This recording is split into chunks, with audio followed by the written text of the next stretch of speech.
So guys, it was an interesting moment yesterday at Enugu when the Igbo leaders gathered, to nominate a new president for Ohaneze Igbo. Guess what? Peter Obi was present, Governor Soludo was present, Governor UGWUANYI was present, and other Igbo dignitaries. And guess what? Chief UGWUANYI emerged the new president of Ohaneze Igbo. So guys, just listen to the first interview session with UGWUANYI.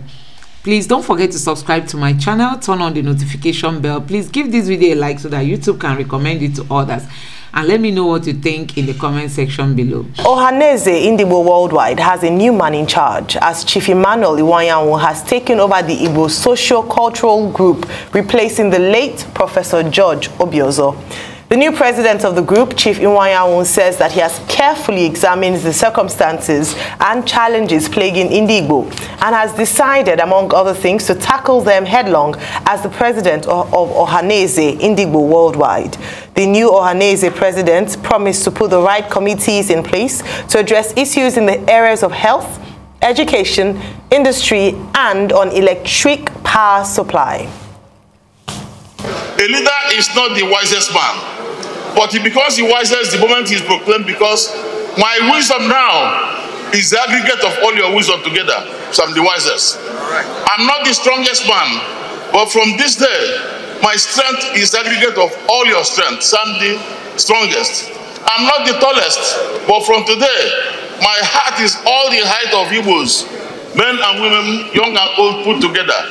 So I want to assure you that this job, I'm going to rise to the challenge. It's going to be a collective responsibility. I'm going to work with everybody, and I can be rest assured that we are not going to fail. So today is a great day for all people to come together to stand behind him. You will know that going forward from here, you will be expecting a very firm and resolute leadership from the Igbo. He's not expecting anything from anybody at his age. He's over 80 now, and with that age, Iwanyanwu has been a multi-millionaire and billionaire over the years. So he's not somebody who can come down to offer anything to abandon his people. Joining us on the morning show this morning to discuss his inauguration as the new president of Ohaneze Igbo and all he hopes to achieve during his tenure is Chief Emmanuel Iwanyanwu. Good morning and welcome to the morning show. Good morning, sir. Good morning. Thank you for joining us. Well, congratulations on your inauguration yesterday by the Obi Soludo and your emergence as the President General of the Ohaneze Igbo Worldwide. You had said in some of your remarks that your ambition was to have been President of the Federal Republic of Nigeria, but now you are President General of Ohaneze Igbo Worldwide. Well, President is President. How do you feel, and what are your plans? Well, thank you very much. I think, is that Ruben? Is that Ruben talking to me? Yes, sir. Morning, sir. Okay, Ruben. Ruben, we're all friends and colleagues. I'm glad to meet you once more. I want to thank Arise Television for this opportunity, and please my best regards to our dear friend and colleague Ndoka. And Arise have done very well. Yes, I'm now the President General of Ohaneze Igbo, and that position confer on me the leadership of Igbos all over the world. We have Igbos everywhere, and I have made up my mind to do my best. I'll do my best. And people who know me in the past, Igbos have confidence in me. And in fact, I want to say that this is the first time Igbos produced somebody without acrimony. It was unanimous everywhere. I'm overwhelmed, very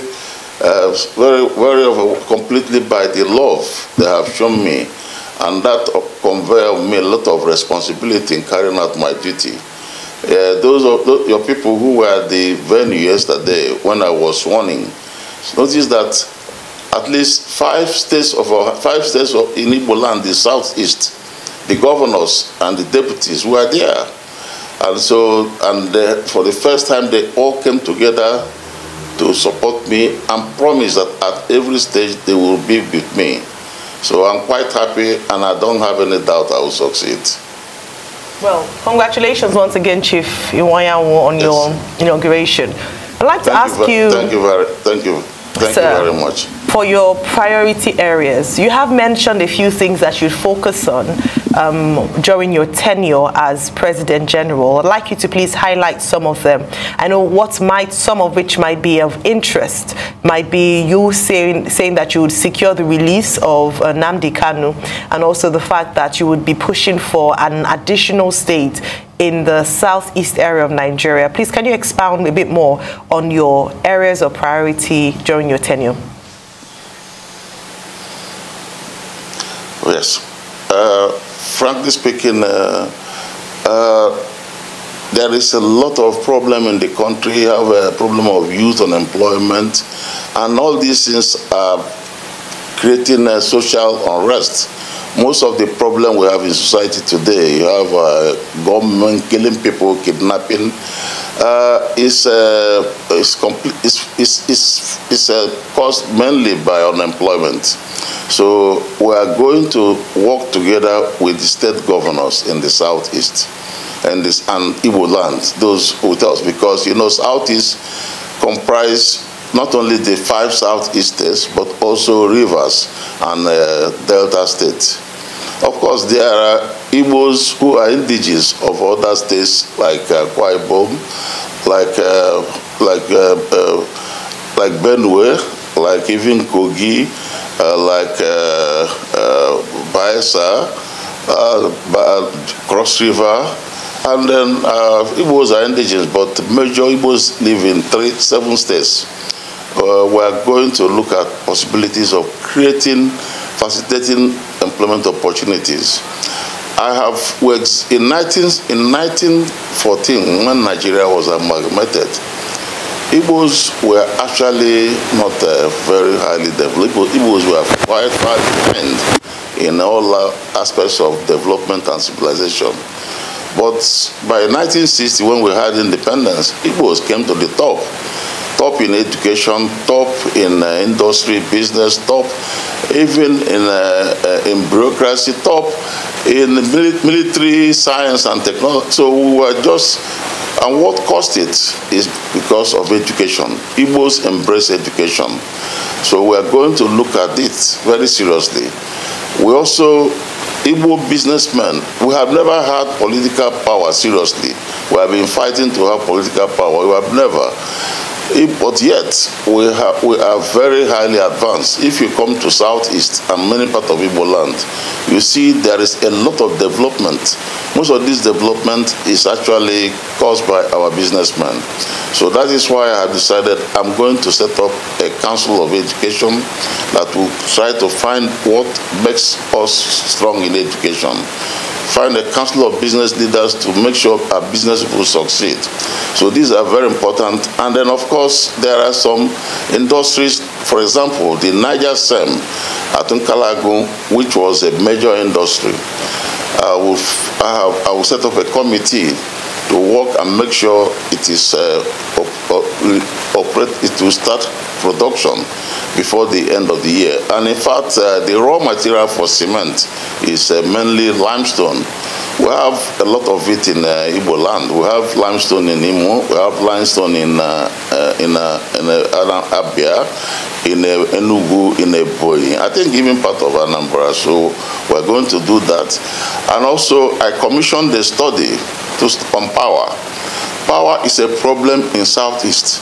I commissioned the study on power, and they brought me very wonderful result that we can generate power very cheaply with coal, especially at this time when diesel is very costly. And coal is there in abundance in Enugu State. So I have further investigated, and people told me that in fact the coal in Enugu is one of the best. It's better than most of the coal. There are many other parts of the world that you still use coal for energy. So we are going to explore the possibility of mining the coal and then using it to get power, especially now. National Assembly has done a good job by removing power from the making it in the concurrent list. So that's a very good job National Assembly did. We are going to take advantage, and when we do this, I think our people will be very, very happy. Well, talking about Nnamdi Kanu, it has to do with our security. Now, Nnamdi Kanu has been incarcerated for quite a long time. We actually, our position is that the law should take its turn, but the law, the court have released him. The court have released him, and we in Ohaneze and Igbo feel that there is no justifiable reason whatsoever to still keep him in prison when he has been released. So that is why we think it should be released. And in fact, it's a problem to us when it's not released, because the young people who actually support him, there's no doubt about it, that Nnamdi Kanu has a lot of support from younger people in this country.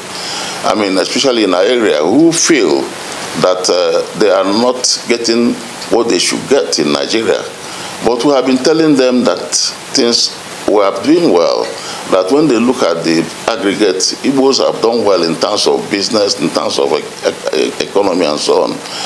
So if Nnamdi Kanu is reduced, it's going to reduce the problems we have in the security problem in the southeast.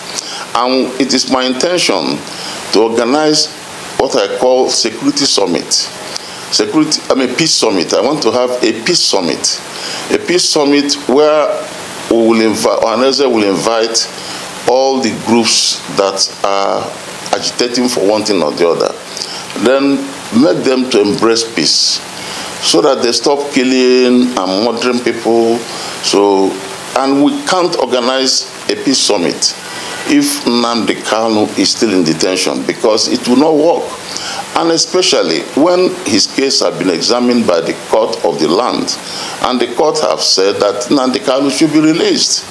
So it is the view of Ohaneze and Igbo, an appeal we're making to Buhari to give us that gift of releasing Nnamdi Kanu before he leaves, before the expiration of his 29th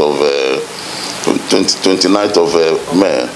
Okay, so that is our desire, and that is our desire. Okay. Yes. Okay, sir, Abi, good to see you, and congratulations. Okay, go ahead, please finish up your thoughts. Go ahead, sir. Yes.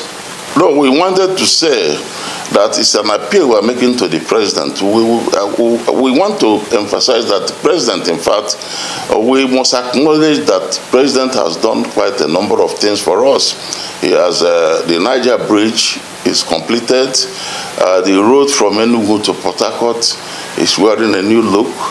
And recently, the president has done a thing that is very critical, not only to Ohaneze and Igbo, but to the nation. The approval of dredging of the Uguta Lake to carry level, which is a joint project of Imo State government and the Nigerian Navy, which have been approved by the federal government, is a very important thing to the Igbos. Igbos are it shows that Buhari actually loves us. Time has passed when people say Buhari, we know he loves us. We know he loves us, and he has done a lot in other states, because I've been in touch with the state governors.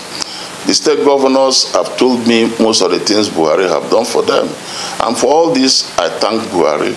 But I'm appealing to Buhari to do me one favor, to do us one favor, to release Nnamdi Kanu before 29th of May. If he does that, we will now be fully happy, we'll feel very happy. And every Igbo person is anxiously expecting this. When this is done, if we see anybody then killing or doing any evil, then we know it's a criminal. And the person will be treated like a criminal. Thank you very much. Okay, thank you so much, and congratulations on this very important title. You're a man of many parts, and it's an honor, you know, seeing you, because you straddle across many sectors. You are a publisher yourself with a Champion newspaper. You set up UGWUANYI National, which is Heartland. You straddled into sports. You straddled into construction. You've seen it all as regards the economy, and you have something called staying power, you know, which are attributes of champions and great men like you. So congratulations for that. But a couple of things I'd like to ask you. Number one will be about what was said in Awka. And you have a chance to clear the air, because a lot of people asked, some people said, oh, you said you're about rascals. Some people said, no, you didn't say that. And there are video evidence to what you said. But I'd like you to clear the air, number one. Number two, I want you to also talk about other things that are germane to the growth and progress of the Igbo people, which is about peace based on the violence that happened between Yorubas and Igbos and other ethnic groups in Lagos leading up to the elections. All right? That's another thing I want you to talk about. I also want you to talk about this quest for an Igbo presidency, you know, that has long eluded people, that a lot of people thought Peter Obi was going to be, you know, the silver bullet for. So those three issues, if you can just pack them up together. But good to see you, sir. Okay. Thank you. Thank you very much. Now, at Awka, when the governor was celebrating his 25th year anniversary, I was the chairman. And then prior to that, I had a lot of complaints from Igbos in Lagos. Igbos in Lagos, most of them were contemplating moving away from Lagos. They felt they were unsafe. They felt they were threatened. Some of their children, when they go to school, they don't say that, if they say they are Igbos, they receive hostility from people, and some of them, at times, even instead of this, they don't want to say they're Igbos. They say it was a very embarrassing situation. I had to put a call to some of prominent Yoruba leaders who are my friends, and after discussing with them, I was convinced that there was no problem whatsoever between Igbos and Yorubas. But rather, people I described as political rascals. People I described as political rascals were the people who were causing all those things. It's not, they're just doing it for personal motives. Nothing to do with the relationship between Igbos and Yorubas, which had been very good. So I now, as a leader, told the Igbos, don't be afraid, stay in Lagos. Yorubas are friends, they are brothers, they have been with us over the years.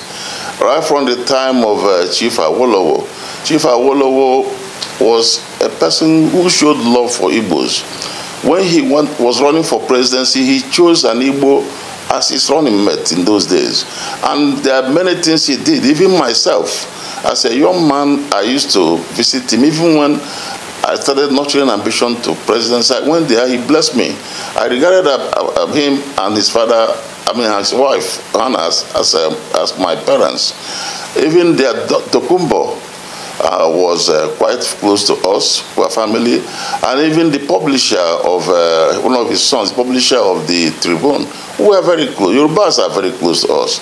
The late Abiola was one of my best friends, and so on. We are very close together. And in fact, I knew Tinubu through Abiola, so Yorubas are close. I told our people they should step back. But I was surprised to see somebody manipulate the story. It was completely manipulated. There was the place I said the Yorubas are not at war with Igbos. Somebody just cut off, he just removed the thing. If you listen to that news, they've said there is a gap. After Yorubas are, you will see a space.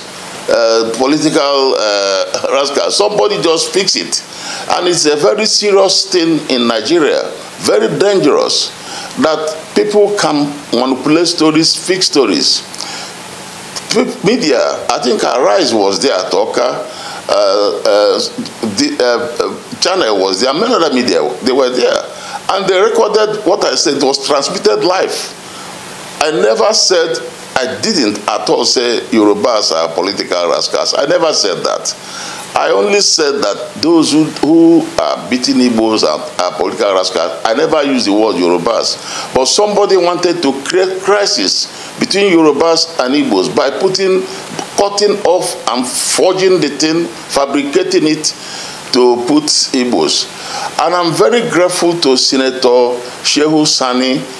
He was the first person who, on his media, released the information that the thing was fabricated, and he drew attention of people to listen to the thing after Yorubas that he will hear some noise below, so somebody just fix it. And I'm using Arise television to appeal to Nigerians that this is dangerous, and to appeal to leaders when they hear any story, because Nigerian fraud has reached advanced stage when people can fabricate story with somebody's voice by bringing voices at different times and joining them together. Somebody can be sent to jail. Somebody can even be killed by this.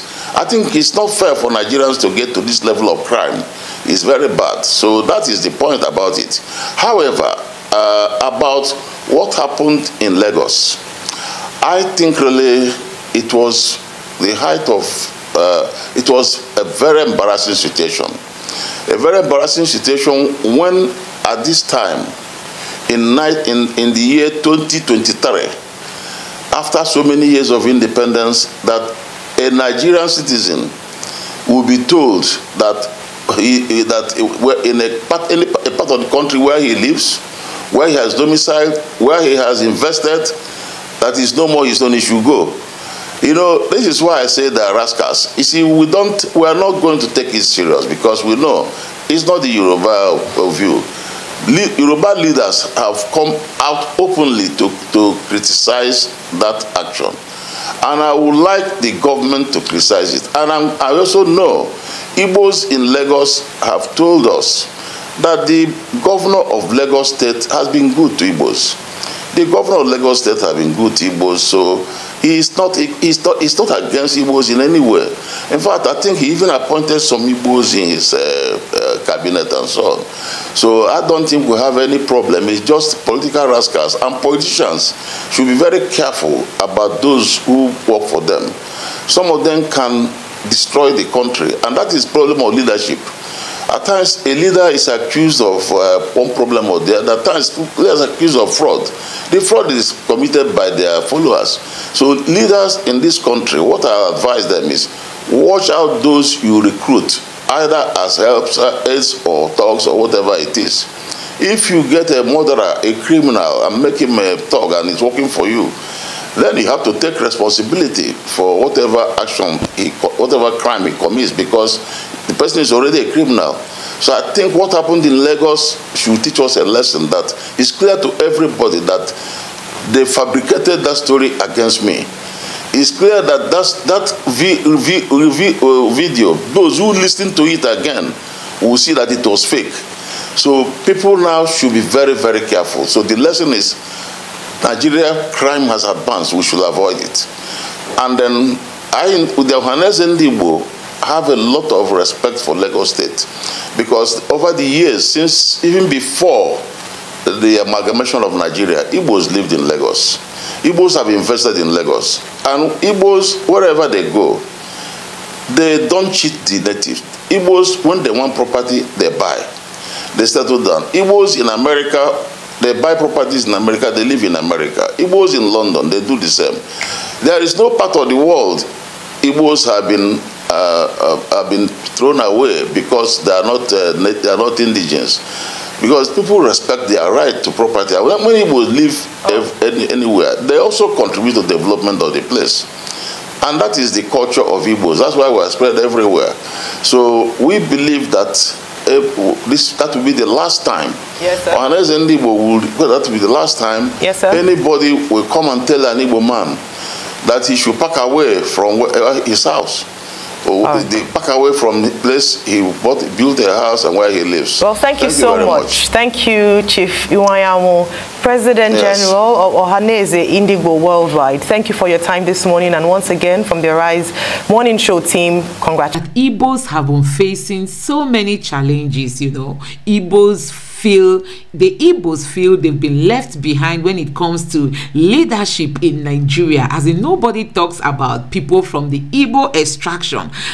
And you know, the most worrying aspect is that, you know, the Igbo land is underdeveloped. When you go to the Igbo land, you find out that many infrastructures, you know, have been destroyed, as in there is nobody giving them attention. And our governors have been doing their little best, which is not really that obvious. But I tell you, the most critical challenge that the Igbo land faces today is the issue of security. We all know that since Nnamdi Kanu was arrested, you know, the Igbo land has been experiencing a great unrest. And you know, Chief UGWUANYI is asking President Buhari to help release Nnamdi Kanu so that Igbo land will know peace once again. So guys, that is it for this session. Please, I hope you enjoyed this video. Please don't forget to subscribe to my channel, turn on the notification bell. Please give this video a like so that YouTube can recommend it to others, and let me know what you think in the comment section below. Thank you.